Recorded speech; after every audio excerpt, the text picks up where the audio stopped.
So it is determined by an evaluation of the team. So the team all has to be involved. The school team, the parents, like I said, the VI team is brought in. An ophthalmologist report or an optometrist report does have to be included, just so that we know medically what is happening with the eyes, and make sure, because there is a lot of brain-based stuff too that kind of affects students' vision, just so we can kind of get a clear idea. Also, it is important for us to know if it's a progressive condition, because then our services will look slightly different for that student long-term. We do an assessment for their vision in the classroom, because also too, what the doctor report reflects doesn't always happen with what's happening in the school system, because a doctor system is a doctor office is very stale, very white walls, very quiet, the lighting is perfect. And in a classroom, it's chaos. There's stuff on the walls, there's kids screaming, so their vision is going to look a lot different in a classroom functionally versus in a doctor's office where it's very controlled. So that's also too why we do a functional vision evaluation for ourselves to see how they're functioning in their environment. And then we also do a learning media assessment, just kind of so we know where they're at reading wise and what they can access, if there are visual learners, if they are auditory learners, if they're tactile learners. So we kind of piece that together so that way we know how to move forward. I wanted to say too, like the eye report's really important because we're not doctors, we're just special ed teachers, you know? Yes. And so like, I had this one student, and I asked the student, I was like, okay, what can you tell me about your vision? And she's like, well, I'm blind. I'm like, oh, okay, you know? When I just saw her walking like to class and grabbing books and stuff, I was like, oh. She's like, yeah, my dad says I'm blind. I'm legally blind. I'm like, okay. And then she pulls out her glasses. So I did the little fake assessment that they do at the doctor's office, like the first letter's E, and the name and all the other letters and stuff like that.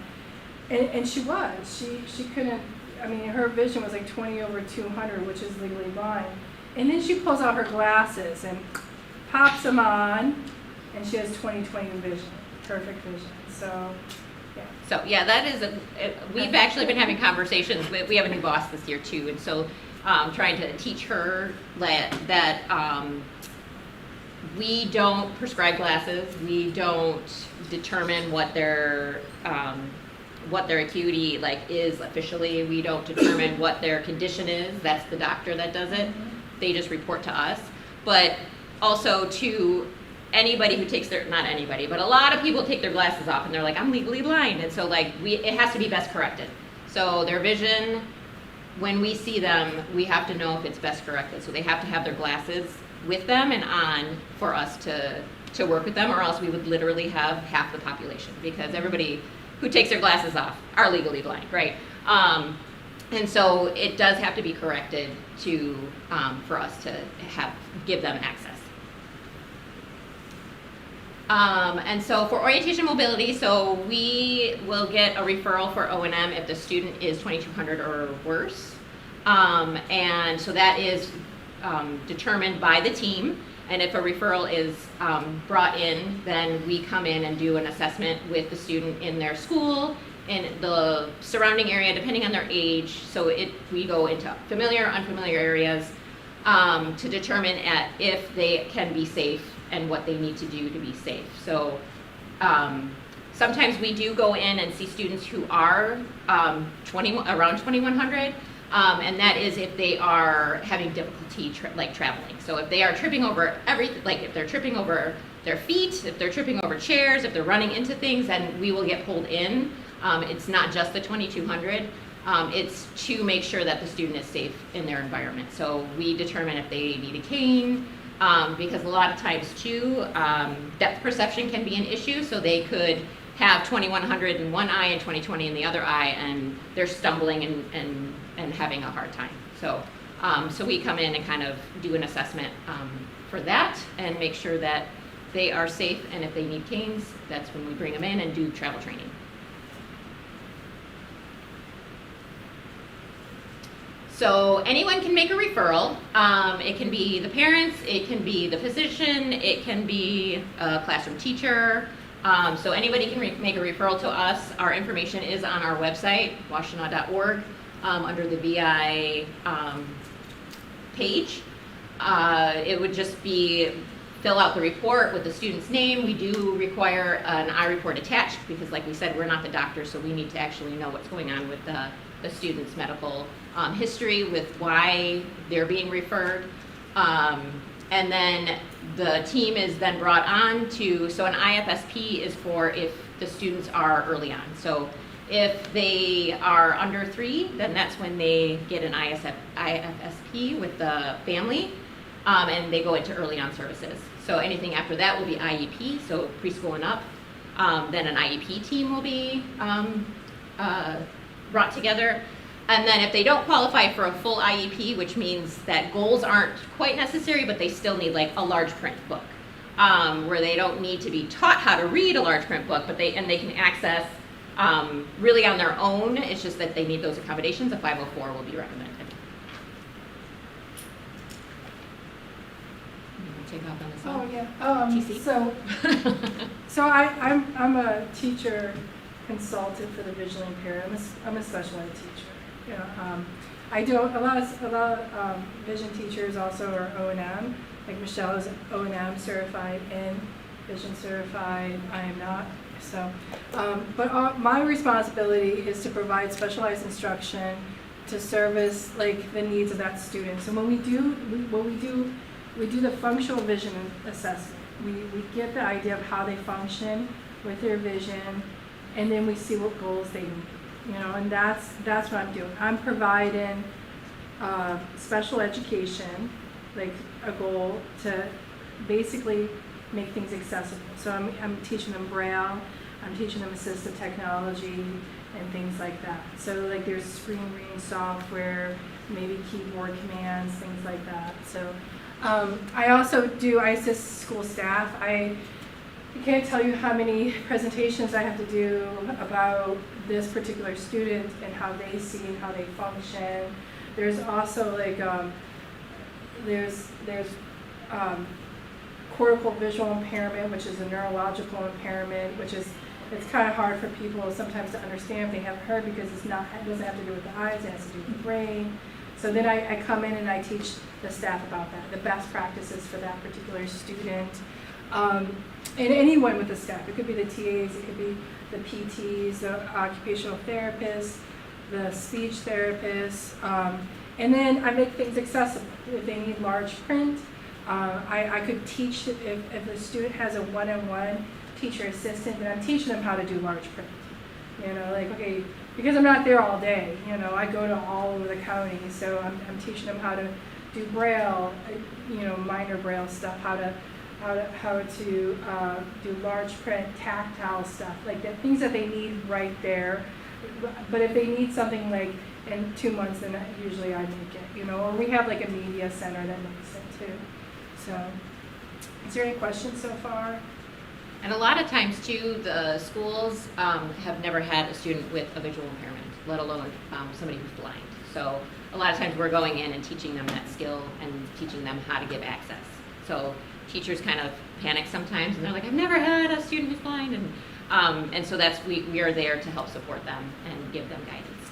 Here's a whole thing too, like with visually impaired students, we have this whole expanded core curriculum, things that we take for granted, you know, like things that we see and learn, you know, and so we're teaching these kids that too. And it's hard sometimes when you have sight to relate to these kids. Like I had a student that he would raise his hand and the teacher wouldn't, you know, they wouldn't see the student's hand. And then the student would just yell out the name, like, or a question. And then the student got in trouble. But in all reality, like the teacher didn't understand, like, he didn't see you not noticing him. So you have to like verbally describe anything. So you're actually teaching like teachers how to do that. Oh, this is me still. Provide instruction in the following areas with the IEP and IFSP. I don't do the little ones. That's for early on. That's like, what is it? Individual family service plan. Yes. Mm-hmm. So like when you do like from age 0 to 3, it's like a whole family plan, you know. And then the IEP is an individual education plan. you know, so it's usually when they're in school and stuff. So we communicate skills, you know, braille reading, write-in as appropriate. We do low vision, visual efficiency skills, daily living skills like I was just saying. I'm teaching a student how to put a key in a lock. I'm teaching a student how to cut their nails, you know, and you can't see the nails, you know, that's kind of scary. Those kind of things. Any career or vocation or education skills too. I'm teaching them like, well, okay, we're learning how to do this because when you get older, like I'm convincing the student that they need to learn how to use a laptop. The student only wants to learn an iPad. And I'm like, well, if you go out to the workforce, you may need to use both or one. And so convincing them that's how you're gonna, you know, you make yourself marketable. Provide accommodations to 504 students. And those students, like I said, they don't really have a goal. They may be like low vision and they just need, you know, they just need accommodation. So we help out with that. And provide in-service training. I already said all this. I got ahead of myself. Provide in-service training for school personnel. Like throughout the whole year, I'm always like constantly trying. Anytime I learn something new, you know, I'm teaching the staff and the family and everything. So. Yeah, and I guess we didn't say, so us here, we service students 3 to 26. So we have somebody who is just early on, and she does all of the early on. But she is a BI teacher. But we service students, like I said, 3 to 26, but that is, so students who graduate with a high school diploma, they will end our service at 17, 18, whatever year they graduate. So if they get a high school diploma, they exit our services. And then they go on to BSVP, which they're here. I don't know if you guys went to their presentation or they have a booth upstairs too. So they then transition into adult services, right? So they then will help them and get stuff for college, a workplace, whatever they need. Their services look slightly different than ours and a lot less. They just give that support to get them acclimated to a job, or because they should have the skills, hopefully, when they leave our services to be able to be independent adults. So they then just support getting them where they need to be, technology or like learning their job, like area, like how to get to their job. And then so students who don't receive a high school diploma get a certificate of completion at 26 in Michigan. So other states it's 21, but here in Michigan, thankfully it's 26 because that's wonderful because we know that services just drop completely for access for our young adult students, just in general. That's like across the board, not just for VI students. We're the only state that does that. I don't know if you guys know that, but I was in Texas for a minute, and as soon as they're 18, they want to, you're done. That's it. You know, but luckily, you know, especially with the most severe population, you know, we do provide young adult services until 26, which that's the great thing about Michigan. Yes. Yeah. So we will have those students until 26, and Yes. they will go into like job placements and stuff, and we'll help support in that sense. And then when they turn 26, then they either get like MRS support, like Michigan rehab, or BSVP, depending on their vision, because BSVP only takes students who are 22, like the legally blind, so 2200. So they still have that qualifying criteria for them. But anyway.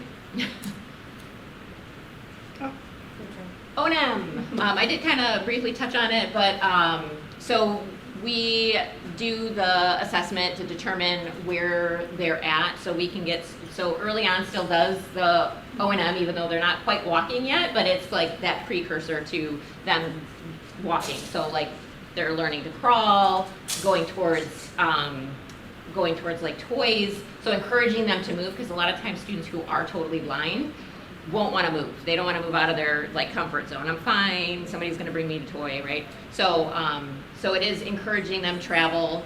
And then when we get them in schools, we show them and teach them how to get around their school safely, finding their rooms, making sure there's Braille on classroom doors, because let me tell you how many buildings do not have Braille, even new ones. don't have the right braille. They have a room number for a bathroom, and we're dealing with that right now. Why? Anyway, so just thinking about like all of those pieces, we have to go into that building and make sure it's accessible for that student, for their safety, for their access, and then we have to teach them how to navigate in that building. We work with the TCBIs to help conduct functional vision, because we still have to know as an O&M or orientation mobility specialist where their vision's at. So we work very closely with the teacher, the VI teachers in that, and then we also work very closely with the families, because we will oftentimes, especially when they get to middle school, high school age, we're taking them out onto public transit and taking them out on the bus, teaching them the bus system, crossing complex intersections, if you can imagine, you know, covering your eyes and trying to cross the street. It's actually been wonderful. We have been working with AARP here at the library. It's been wonderful, trying to make Ann Arbor more accessible. So it's like they're trying to make Ann Arbor more walkable, and then they invited us VI teachers from the ISD to come and also talk about what is inaccessible in the walkable city, right? So there's a lot of things that are not accessible, and you don't realize it until you actually do it, or are with a student, and they're like, I can't cross this T intersection because it completely goes silent. Like the red light goes for all the cars, and then he's like, I can't go with the surge, right? So he can't independently cross that street by himself because it's unsafe. So it's like all of those things, and those things that we have to think about and teach them what to do in those situations. So it's like, if you can't cross here safely, you have to walk a mile down the road to make sure that you can get across at a safe intersection, right? So it's just all of those pieces when you're really thinking about teaching those students. So it goes beyond just the classroom with us. I don't know if there's another O&M side. So yeah, early on, so we're doing, like, we even do like body, like image stuff. So like they have to know right and left, right? So they have to know top and bottom. So they have to know those basic concepts before they can even go outside and understand, you know, the cars turn right on red, and, you know, because they're like, what does that mean if I don't know right? So it's a lot of building, a lot of map skills. They do a lot of mental mapping. So we will preview maps before we go outside. We'll preview maps before we even walk in a new building. And so that way they can kind of mental map that, and then they are, you know, then walking that mental map in their head. And then we also provide in-service training, as well as, like what Jill said, we go into schools and we talk about best practices, because a lot of times our students get touched at the shoulders. They're like, oh, you need to get to class. I don't know how many times I've seen this, and then they're pushed. And then that is not appropriate. So we teach, you know, human guide training, and because our students don't like that. They don't, if somebody just came up to you and grabbed you and started walking with you, nobody would like that, right? And so neither do our students.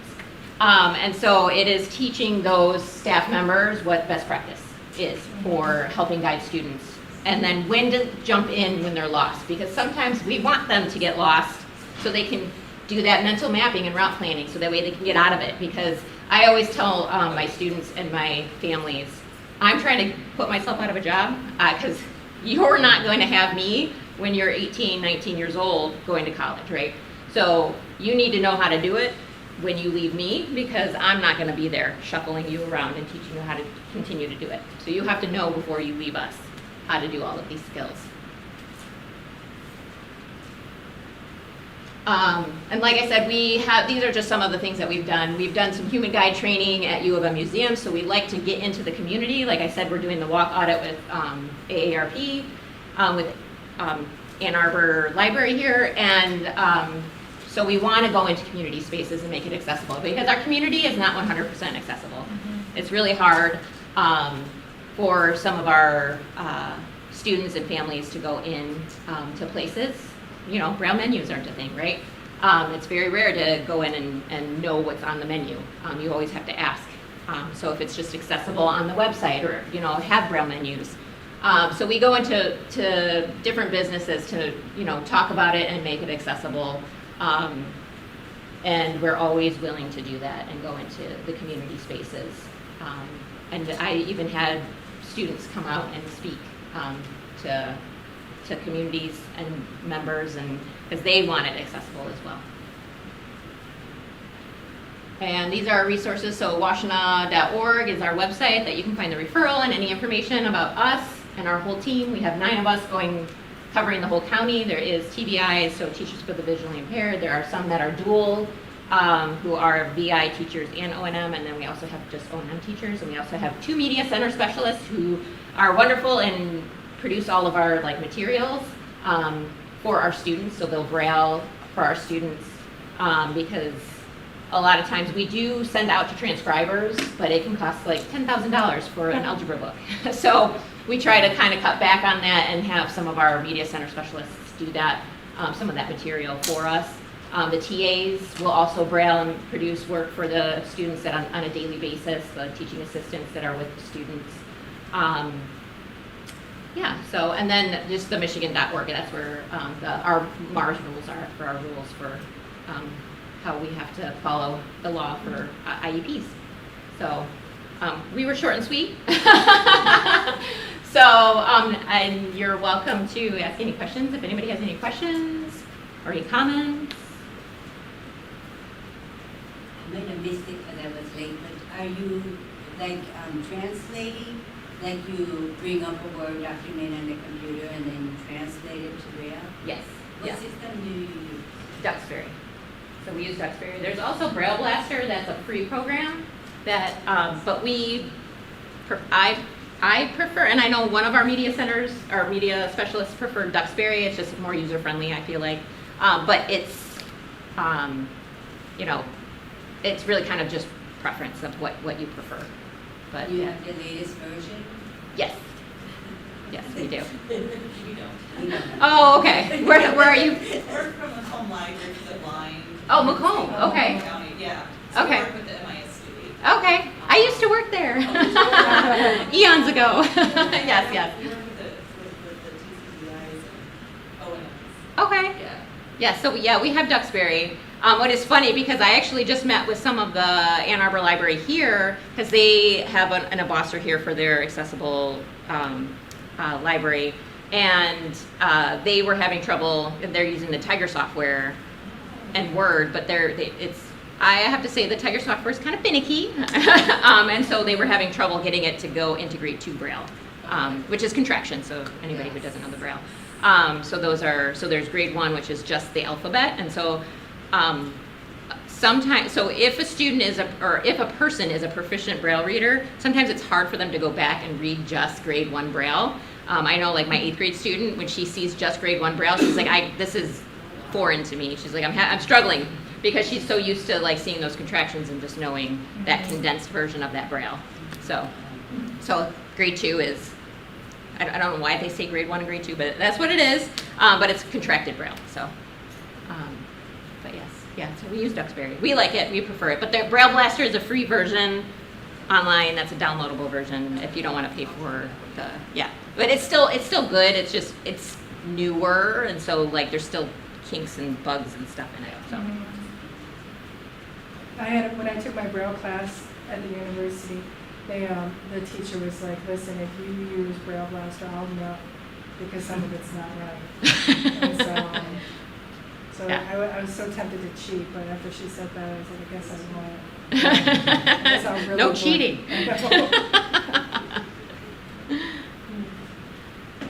What is Braille Blaster not good at? I mean, what is it fail to convert? I just took her word for it. I think she was really saying that, because everything I brailled, which is very limited on Braille Blaster, it seems to be right.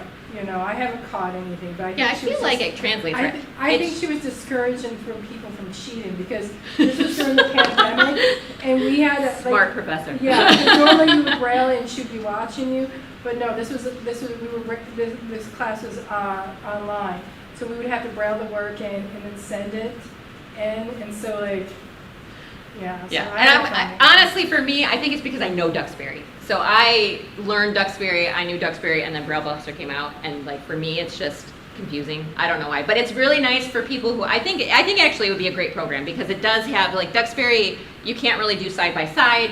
Braille Blaster has it side by side, so it's really nice. So you can see the print and the Braille next to each other. It's within the program, and like I know it does work. For me, I just know Duxbury well, and going to a different program is harder for me to do. Yeah, that's So- what I liked. I like that you could see like the print and then you could see the braille, so I can be like, oh yeah, I Yeah, did that. so, it's still a good program, I'm not Yeah. knocking it, I just know Duxbury better. So it's easier for me to just use it. And I think that's the same thing with our media center specialist, she's just been using Duxbury for 20 years, right? So it's just something, she knows it, and so it's just intuitive for her to go to the menus, and Braille Blaster's a whole nother, yeah, it's just different, so, yes. You mentioned that you're jumping across the district often, or the county to Yes. different students. How often are you seeing the same students? It depends on their service time, so and their needs. So when we do the functional vision assessment, it determines like how much support they're going to need. Some kids just need consult once a month or twice a month, and that doesn't mean that you don't work directly with the kids. I don't have a goal. Sometimes I'll go in and I'll have a light box and I'll work with them on a light box and stuff and show other staff. But there's other kids that I see 2 to 3 times a week. Those kids are usually doing Braille or assistive technology. They're learning JAWS, some kind of screen reading software that requires more. So it really depends on the student. Are you doing any services for like paraprofessionals for those students you don't see as often, or? Yes, I do it, yeah, so like, it just depends on the school. If there's a school that has like a lot of cortical visual impairment, which is the #1 neurological visual impairment, it's the #1 visual impairment, and it's often misdiagnosed, I will do it to the whole staff. And the reason why is because it's often misdiagnosed. If the student has like, so cortical visual impairment it's brain-based. And so if you have kids that have seizures or traumatic brain injury and stuff like that, and they're not particularly looking, or there's something that's off about their vision, but you don't know what it is, they could have it. So, and then we also go to the eye doctors. So like just recently, we suspected the student who had seizures, who had some traumatic brain injury, that had this visual impairment. So I wrote down everything I was seeing, all the characteristics, and I went to the eye doctor, I went to Kellogg Center, and I told the doctor, I said, this is exactly what we're seeing. We think maybe it's cortical visual impairment. And the doctor looked, and she's like, yeah, I think so too. Because it's not like cut and dry, like it's not, oh, let's see if you can read these, this visual acuity chart, it's different. It's, Yeah, and a lot of times they're So- nonverbal students, and so Yeah. trying to figure that out is hard. And it's really working with the families and the doctors to kind of figure that visual impairment out, because if they don't tell you what they're seeing, it's kind of just how are they functioning day to day. So going there and doing the in-service with the school, the staff, and just putting that out there makes them more aware. And I kid you not, every time after I do this in-service, I always have at least one or more teachers be like, hey, can you look at this student? I think they have a visual impairment. And sometimes they do, so. Yeah. How much, specifically for Braille, how much these days is hard copy versus unrefreshable, and like in what cases is one preferred over the other? Just talk a little bit about that. So my 8th grade student right now does all of her classes digitally, so it's all on Docs, Google Docs, so her TA will just import it in there, or the teacher will just email it to her, except for math, because math can't be translated on Docs. So she does it on Docs, and I discourage her, but she'll just like write out exponents, and it's like, that's not, no. Because when she gets to college, a college professor's not gonna take exponent, written out. So her Braille note does math, and so I encourage her to do her math on there and then just email her teacher. So it needs the Nemeth. So here in Michigan we do Nemeth, especially if they are going to be students who are going to be taking math classes in high school and in college. We encourage Nemeth just because it is a deeper kind of math code. So there is UEB code, so my student she knows both, and that's because Docs will take some of the UEB code, so she has learned some of the UEB code from doing it on Docs, but yeah, math is just not accessible.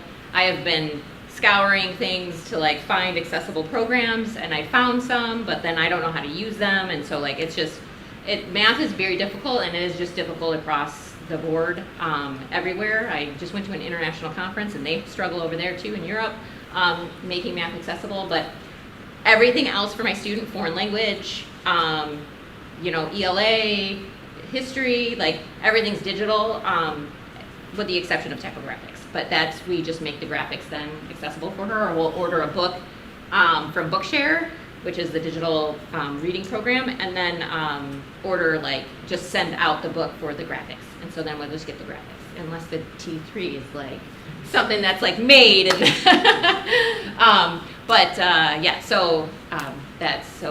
but I think it too does depend on the student, because there is also hiccups.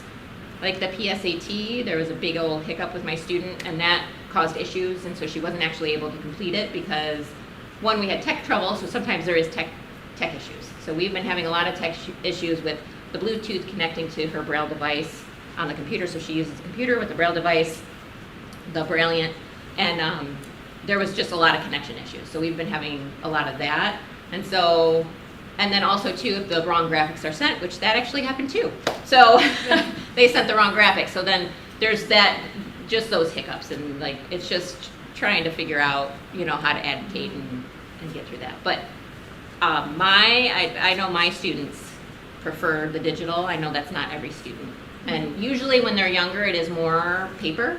And then but like by end of, I would say end of elementary, middle school, it kind of morphs into digital, and then that's.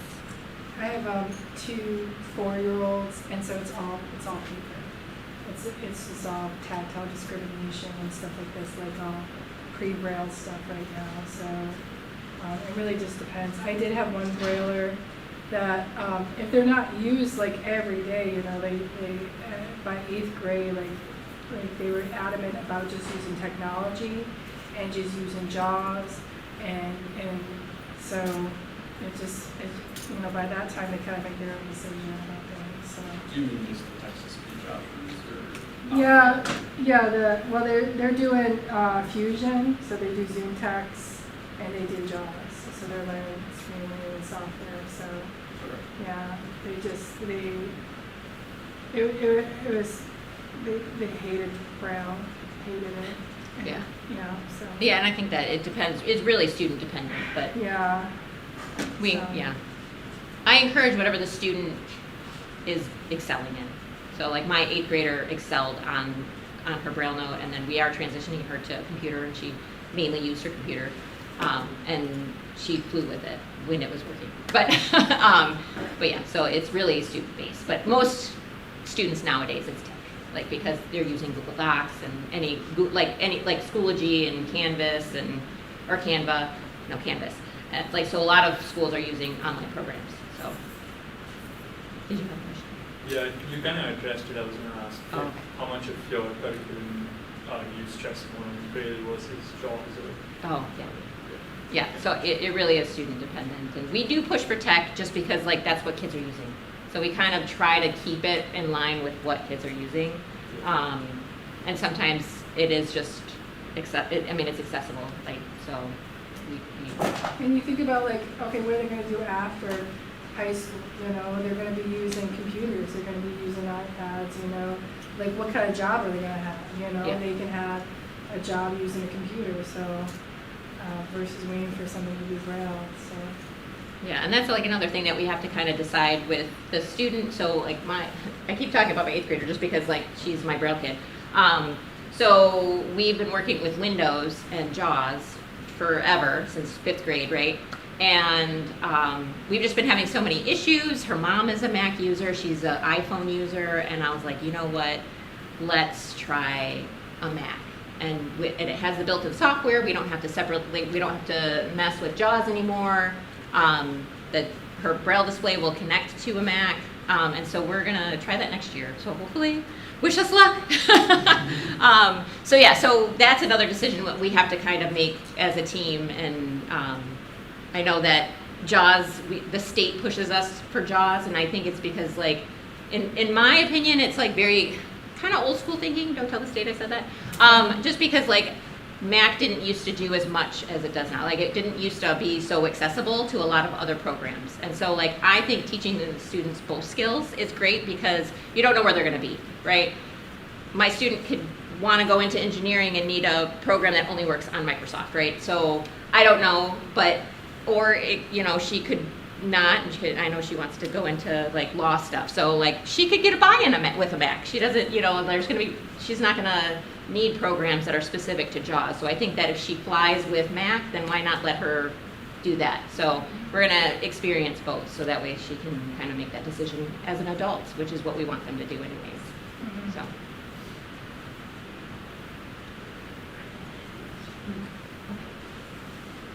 Yeah. I didn't even have a question. Since so many things are web-based apps now, it's not even necessary to have a Windows or a Mac. You know, you're working on a web-based. Yes, everything is. Yes, Yeah. exactly. Because she does everything on, like on Google. Like all of her so stuff is on point, Google. Like, it could be on Windows or Mac. Yes. It doesn't really Mhm. make sense. Yeah. That's the argument that one of my students has. Like, why do I need to learn any of this? I can just do everything in Google Docs. Yeah. I mean, I'm like, fair enough, but yeah. I just had a question about, you're mentioning how some blind and vision impaired students have other disabilities on top of Mhm. that. Yeah. How are you adapting your Braille curriculum and how you're teaching it to those different disabilities as well? I do like a lot. So I have, I'm in a center-based school a lot of times, and so we do a lot of tactile things, like their communication, they're nonverbal, so we use tactiles for yes, for no, for, I make concept books concept bags or boxes that, you know, when you're talking about the weather, you know, like, you're talking about the sun, well, if you have no vision, like what, you know, so I have concept bags to explain that, so that way the staff, when they're talking about that, like morning meeting and stuff like that, that they know, so, yeah, so we're just trying to make everything, you know, I meet with the team, probably every other week to discuss like what do you have? What can I make accessible? Where are you having a hard time, you know? So, and we kind of brainstorm some ideas and stuff, so. yeah, we pull from what classroom they're in. So it's whatever they're learning that like. So I mean, they could be in like a center-based classroom and just learning the alphabet, you know, or they could be, you know. So we vary. So they could be in an algebra class, right?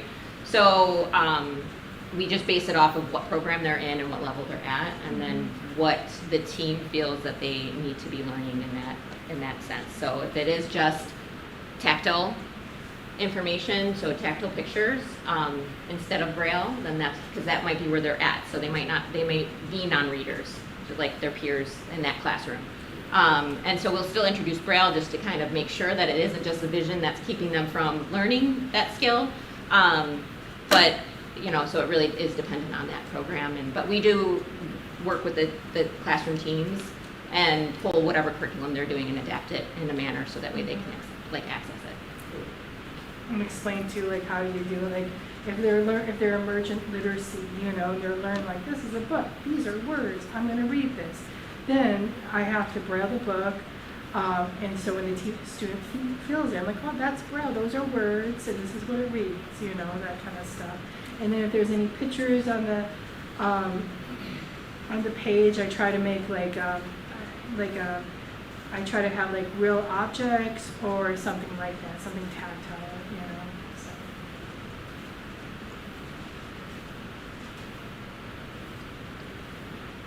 How do you create your tactile images? You don't use Duxbury, right? No, yeah, Duxbury doesn't have that feature, yeah. So the Tire software has it, but a lot of it is handmade by, yes.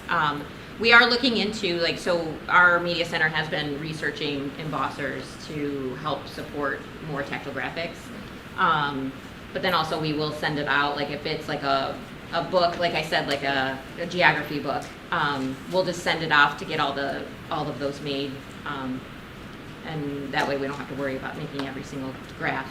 But yeah, it'll be like the Yeah. P-off machine, We don't have a thermoform machine, which is like the heated machine that raises. We don't have one of those, but, so she'll just kind of hand make them. She will pull, I guess, so the Michigan, I know Michigan has their database that has like basic graphs on there. So she'll pull from those sometimes and adapt those to a manner that the student needs. Or APH, I think it's APH has a database as well of graphs. So she'll pull from those too, so, yeah. Do you have like a preferred embosser that you use for those? It's used like Piaf, it's handmade, Yeah, not yet, because I know she's doing heavy research on the best embosser for us. So she hasn't chosen one yet. So like we've been getting samples from companies just to make sure, because a lot of times too, graph embossers will have funky braille on it. So like that sometimes is the issue. Like the Tiger does make great graphs, but the braille on it sometimes is funny. Like when it has like the actual braille, it'll be like spaced funny, or like, I don't know, it just isn't like the normal like rounded braille. Like it's more pokey or square, and like it does make a difference for our students like when they're reading it. I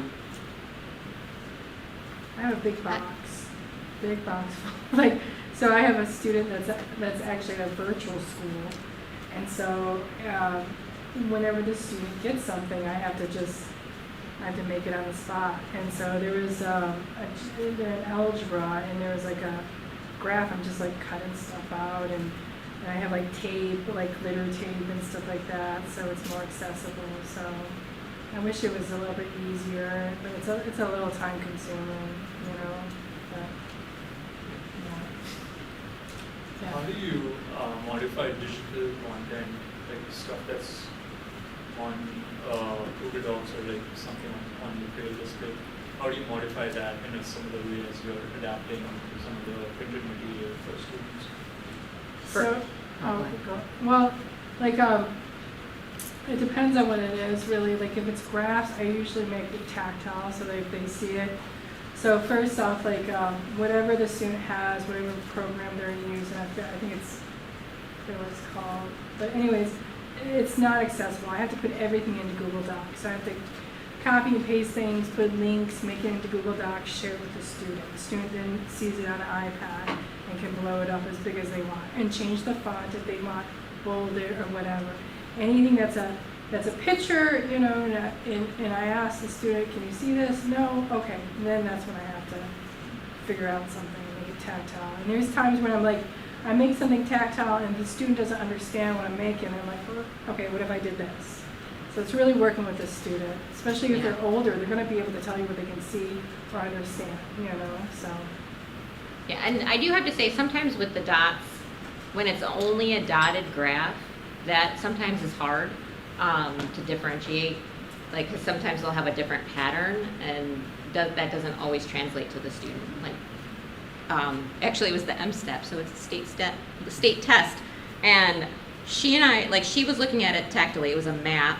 She was looking at it tactily. I was looking at it visually, but I didn't look at the print yet. And she's like, I don't understand what this is asking. Like, I don't understand this map.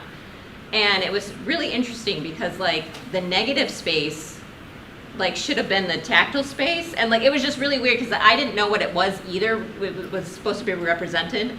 And then I looked at the print and I was like, oh, that makes sense. But, like, for a print person to look at, like, the actual map that it was translated to, like, it literally did not make, I could not even understand what it was asking as a print person until I looked at the actual graph and saw what they were, like, it was like backwards, like they translated, like they embossed like the wrong thing. But also too, when there is the two dots, sometimes that's hard when there's land and ocean and, like, you know, like it's not super differentiated. I know that some of the, it's like, what is Michigan? Oh, there's the correctional facility in Jackson. They make great maps.